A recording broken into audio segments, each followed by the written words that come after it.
دیکھیں، سب سے پہلی چیز کہ آپ وعدہ کسی سے کریں نہ۔ جب وعدہ کر لیں تو پھر یاد رکھیں وعدے کو کرنا تو اچھا کام ہے، مستحب ہے، لیکن اس کو نبھانا پھر ضروری ہو جاتا ہے۔ اگر نہیں نبھائیں گے تو یہ مکروہ ہے، ناپسندیدہ کام ہے۔ آئیے حضور کے اس فعل سے پوچھتے ہیں کہ وعدہ نبھانا کتنی بڑی چیز ہے۔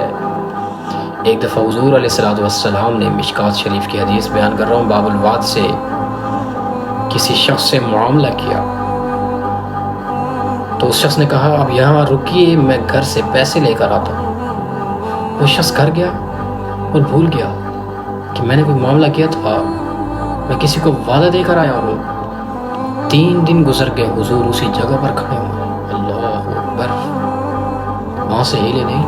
تو جب 3 دن گزر گئے تو وہ شخص اپنے کام کے لیے وہاں سے گزرا تو حضور علیہ السلام کو دیکھتا ہے اور حیران ہو جاتا ہے، کہتا ہے یا رسول اللہ، کیا آپ 3 دن سے یہاں کھڑے ہو؟ تو حضور علیہ السلام نے فرمایا، اے شخص، تو نے مجھے ہلاکت میں ڈال دیا ہے، تو نے مجھے ہلاکت میں ڈال دیا ہے۔ وعدہ نبھانے کے لیے میں نے 3 دن یہاں تیرا انتظار کیا۔ اللہ اکبر، اللہ اکبر۔ یہ ہے وہ شخصیت جس کی مثال عالم دنیا پیش نہیں کر سکتی۔ آج اسی ذات پر درود بھیجنے میں ہم بخل سے کام لیں۔ سب سے بڑا بخیل بھی وہی ہے جو درود پاک حضور کی ذات پر نہیں بھیجتا۔